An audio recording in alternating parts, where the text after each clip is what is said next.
Sometimes you've just got to eat humble pie, haven't you? I've seen critiques of games ported to Switch that say things like, it's not great, but hey, at least it's on Switch, and I've shuddered.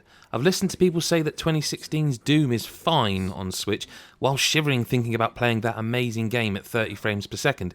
But sometimes you just have to say, fair enough, you win. The Witcher 3 Wild Hunt remains a masterpiece, and that it works as well as it does on Switch is, to someone who doesn't make games for a living anyway, baffling. Let's get this out of the way up front, however. I think this version of The Witcher 3 is designed to be played in handheld mode.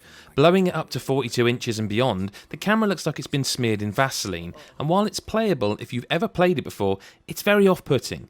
It can still look gorgeous when the phenomenal lighting catches things just right, but know you'll appreciate the game far more in handheld mode than you will in docked mode. To that end, though, it's worth noting all of our footage in this review is from docked mode. We didn't capture off-screen footage. Now on to the only other major negative, the cutscenes. While The Witcher 3 on Switch has a steady 30 frames per second, or thereabouts as best I could see, the moments where you're not in control seem like they're in slow motion.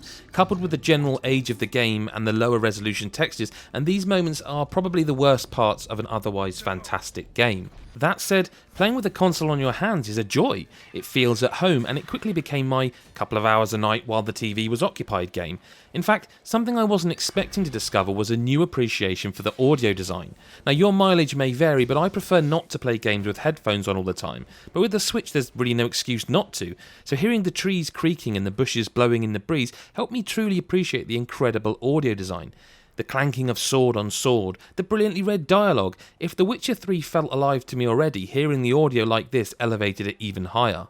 What struck me the most, though, is just how much this Switch version reinforced to me what an incredible game The Witcher 3 was and is. The deep RPG character building, coupled with the swordplay, the dialogue options, the overall story, and frankly the whole ideal behind making you plan for big battles with potion preparation and study. And look, I ended up wanting The Witcher 4 more than I do Cyberpunk 2077, and I really want that game.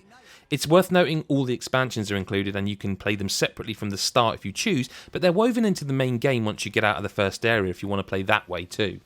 Regardless, if you've never played this brilliant game before, I'd still recommend experiencing on Xbox One X or PC for the highest visual fidelity. But if you're planning to get up close and personal with Geralt, Triss and Yennefer, then handheld is the way to go. Modern life takes away so much of our time, and Nintendo Switch has given us some back in the evening. As the cold nights draw in and we close the curtains on the rain outside, I can't think of a better thing to do than spend some time with The Witcher 3. It's not as good looking, sure, but it is still a glorious game.